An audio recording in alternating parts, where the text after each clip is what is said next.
Hello दोस्तों, मेरा नाम अविनाश कुमार है और आप देख रहे हैं my YouTube channel new India अभी में। आज मैं आपको बताने वाला हूँ नाउन संज्ञा के बारे में। तो चलिए दोस्तों, बिना आपका टाइम की बर्बादी करते हुए आपको बताते हैं। तो देखिए, संज्ञा जो है इसका संधि विच्छेद होता है सम प्लस ज्ञा। सम और ज्ञा दोनों से मिलकर बनता है संज्ञा। सम का जो अर्थ होता है सम्यक और ज्ञ का अर्थ होता है ज्ञान। तो चलिए आइए आपको आगे बताते हैं। संज्ञा मूल रूप से कितने प्रकार की होती हैं? संज्ञा मूल रूप से माना जाता है, संज्ञा मूल रूप से दो प्रकार की होती हैं। एक होती है यथार्थवाचक संज्ञा और दूसरी होती है भाववाचक संज्ञा। यथार्थवाचक संज्ञा में हम उसे रखते हैं जो दृश्य मतलब कि जो दिखाई देती है उसे हम यथार्थवाचक में रखते हैं, और जो दिखाई नहीं देती है मतलब कि जो अदृश्य रहती है उसे हम भाववाचक संज्ञा में रखते हैं। संज्ञा मूल रूप से दो प्रकार की होती हैं।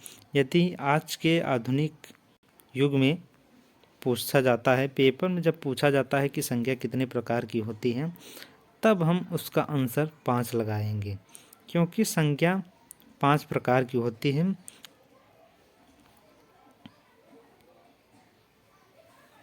जिसमें से पांचों के नाम इस प्रकार हैं। पहला है व्यक्तिवाचक संज्ञा, दूसरा है भाववाचक संज्ञा, तीसरा है पदार्थवाचक संज्ञा, और चौथा है समूहवाचक संज्ञा, और पांचवा जो है भाववाचक संज्ञा। जिसमें से ये जो दो है अंत में पदार्थवाचक संज्ञा और समूहवाचक संज्ञा, यह दोनों जातिवाचक संज्ञा से निकले हुए हैं। जातिवाचक संज्ञा के ही रूप होते हैं पदार्थवाचक संज्ञा और समूहवाचक संज्ञा। यह एक प्रकार से जातिवाचक संज्ञा ही होती है। आगे बताते हैं कि व्यक्तिवाचक संज्ञा, जैसे कि व्यक्तिवाचक संज्ञा और जातिवाचक संज्ञा और भाववाचक संज्ञा, इसे हम कैसे पहचानेंगे पेपर में कि कैसे यह कि व्यक्तिवाचक संज्ञा है या जातिवाचक संज्ञा है या भाववाचक संज्ञा है। तो चलिए वीडियो के साथ बने रहिए, हम आपको इसी वीडियो में बताएंगे और आपका यह संज्ञा जो है चैप्टर यह बिल्कुल क्लियर हो जाएगा। देखिए दोस्तों, जो व्यक्तिवाचक संज्ञा होता है यह एक अलग परिभाषा है, ये मैं अपनी परिभाषा बता रहा हूँ।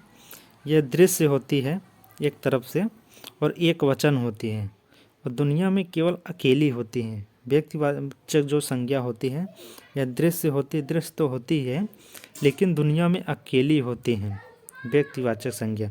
जैसे राम, किसी का नाम हो गया राम, और जैसे कि कोई भी नाम हो गया वह केवल अकेला है, और कोई जैसे शहर हो गया जैसे प्रयागराज,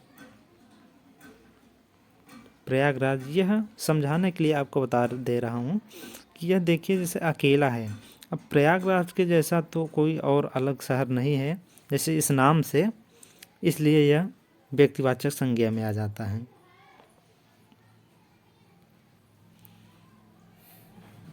और आइए इसी तरह देखते हैं जातिवाचक संज्ञा को कैसे पहचाने जाते हैं।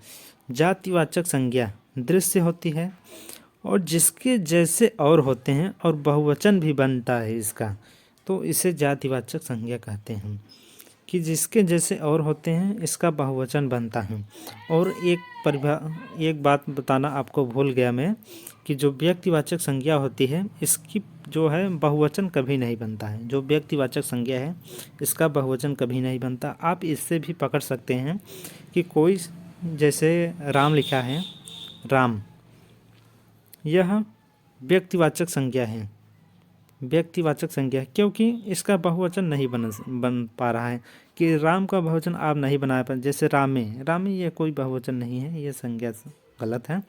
और उदाहरण लेते हैं जातिवाचक संज्ञा की, जैसे हम उदाहरण ले रहे हैं गाय यह जातिवाचक संज्ञा है। क्यों? क्योंकि इसका हम बहुवचन भी बना सकते हैं, जैसे गाय, और एक हो गया कुत्ता, कुत्ता हो गया, तो इसका हम बहुवचन बना दे रहे हैं कुत्ते। ऐसे ही और बहुत सारे शब्द हैं, उसको वीडियो हम आगे बताने वाले हैं, आपको ऐसे ही समझाएंगे। मेरा वीडियो आपको अच्छा लग रहा है तो हमारे चैनल को आप सब्सक्राइब कर दीजिए। तो चलिए, भाववाचक संज्ञा। भाववाचक संज्ञा एक प्रकार से यह अदृश्य होती है, यह दिखाई तो नहीं देती और यह एक वचन होती है। और एक तरफ से हम इसे और तरीके से समझ सकते हैं कि इसे प्लेट में नहीं परोसा जा सकता है। क्यों, ये समझने के लिए हम आपको बता दे रहे हैं कि अलग एक परिभाषा है। भाववाचक संज्ञा यह अदृश्य होती है, एक वचन होती है, इसका बहुवचन नहीं होता है। अगर इसका बहुवचन बना देंगे भाववाचक संज्ञा का तो यह जातिवाचक संज्ञा में चली जाएगी। अब देखिए, जैसे कि एक भाववाचक संज्ञा है बुराई। बुराई एक भाववाचक संज्ञा है और बुराई का अगर हम बहुवचन बना दे रहे हैं तो यह हो जाता है बुराइयाँ। बुराइयाँ यह जातिवाचक संज्ञा में चली जाएगी, क्योंकि जो भाववाचक संज्ञा होती है वह केवल एक वचन होती है। अगर इसका बहुवचन बन जाता है तो यह जातिवाचक संज्ञा में चली जाएगी। देखिए दोस्तों, भाववाचक संज्ञा यदि बहुवचन के रूप में दिखे तो जातिवाचक संज्ञा हो जाती है। आपको दिखा दे रहे हैं कि संज्ञा की किताबी परिभाषा क्या होती है। किसी व्यक्ति, वस्तु, स्थान या भाव के नाम को संज्ञा कहते हैं। किसी वस्तु, व्यक्ति, वस्तु, स्थान या भाव के नाम को संज्ञा कहते हैं। जैसे प्रिया, लोटा, ग्रेटर नोएडा, क्रोध। ये व्यक्ति है, नाम या स्थान है या एक कोई भाव है, इसे हम संज्ञा कहते हैं। अब देखिए, व्यक्तिवाचक संज्ञा के बारे में थोड़ा हम आपको विस्तार से बताने वाले हैं। व्यक्तिवाचक संज्ञा देखिए, जो किसी विशेष व्यक्ति या वस्तु या स्थान का नाम बताए। मतलब कि जो किसी विशेष व्यक्ति, कोई विशेष व्यक्ति है, उसके जैसा कोई दूसरा नहीं है। विशेष व्यक्ति हो या वस्तु हो या स्थान हो, उसका नाम बताए तो वह व्यक्तिवाचक संज्ञा कहलाती है। जैसे कि एफिल टावर। एफिल टावर को एक विशेष है, इसके जैसा कोई दूसरा नहीं है, एफिल टावर। और नवीन, किसी का नाम है नवीन और यह इसके जैसा कोई दूसरा नहीं, श्री कृष्ण। सिंधु नदी है, इसके जैसा और नदी नहीं है। गंगा नदी है, यह एक नाम है, यह अलग। और जनवरी हो गया, फाल्गुन हो गया, सक्समत हो गया, भारत हो गया है। ये सब व्यक्तिवाचक संज्ञा के अंतर्गत आते हैं। व्यक्तिवाचक संज्ञा यह हमेशा एक वचन होती है और दृश्य होती है। दोस्तों, आप सबसे पहले इस जो ये पॉइंट है, आपको इस पॉइंट को नोट करना होगा कि हमें इससे आपको हमेशा समझने में आसानी होगी कि जो व्यक्तिवाचक संज्ञा होती है वह हमेशा एक वचन होती है और दृश्य होती है, इसका बहुवचन होता ही नहीं है। अगर बहुवचन आ जाता है कहीं तो वह जातिवाचक संज्ञा में चली जाएगी। आइए जातिवाचक संज्ञा को भी समझ लेते हैं। देखिए, जातिवाचक संज्ञा ये किसी जाति, उपजाति को बताता है। जैसे कि जिसके जैसा और कोई हो। जैसे कि यह किसी जात को बताता है कि उस जात में कई आ सकते हैं। जैसे कि गुलाब हो गया, यह एक गुलाब की जात को बता दे रहा है। फूल हो गया, मतलब कि जैसे फूल तो कई प्रकार के फूल हो सकते हैं। अब जैसे फूलों के कई प्रकार होते हैं तो इसलिए यह फूलों की एक जात को ही बता दे रहा है, इसलिए यह जातिवाचक संज्ञा हो जाती है। अब जैसे लाल गुलाब हो गया, यह गाय हो गया, काली गाय हो गई, देसी गाय हो गया, इसका बहुवचन भी बन सकता है दोस्तों। जैसे कप हो गया, आम हो गया, प्रोफेसर हो गए, लड़के हो गए, स्त्री हो गए, कुर्सी, नगर हो गए। प्राकृतिक आपदा होती है वह हमेशा जातिवाचक संज्ञा में आती है। इस बात को आपको ध्यान देना है। बताने वाला हूँ भाववाचक संज्ञा। भाववाचक संज्ञा यह हमेशा अदृश्य होती है, इसे देखा नहीं जा सकता और एक वचन के रूप में होती है। भाववाचक संज्ञा एक वचन होती है। इसकी परिभाषा यह होती है कि यह भाव गुण दोष अवस्था अथवा अवस्था को दर्शाती है। यह भाव गुण दोष अथवा अवस्था को दर्शाती है। जैसे कि प्यार, प्यार एक भाव है। क्रोध, प्यास, ईमानदारी, ईमानदारी एक भाव है। बेईमानी एक भाव है, इसे देखा नहीं जा सकता, इसलिए यह भाववाचक संज्ञा के अंतर्गत चली जाती है। अब देखिए, जैसे कि भाववाचक संज्ञा का अगर हम बहुवचन बना देते हैं तो वह जातिवाचक संज्ञा में चली जाती हैं। जैसे कि ईमानदारी है, ईमानदारी का हम भाव अगर यदि बहुवचन बना देते हैं तो ईमानदारियाँ हो जाती हैं। ईमानदारियाँ यह जातिवाचक संज्ञा में चली जाती हैं, क्योंकि जातिवाचक संज्ञा बहुवचन में होती है और भाववाचक संज्ञा हमेशा एक वचन में होती है। इस पॉइंट को आपको हमेशा नोट करना होगा, क्योंकि इस पॉइंट से आप कभी भी भूल ही नहीं सकते। ठगी, चोरी, डकैती, चढ़ाई, पढ़ाई, मेहनत, मोहब्बत, यौवन, बुढ़ापा, मिठास, ये सब भाववाचक संज्ञा के उदाहरण हैं।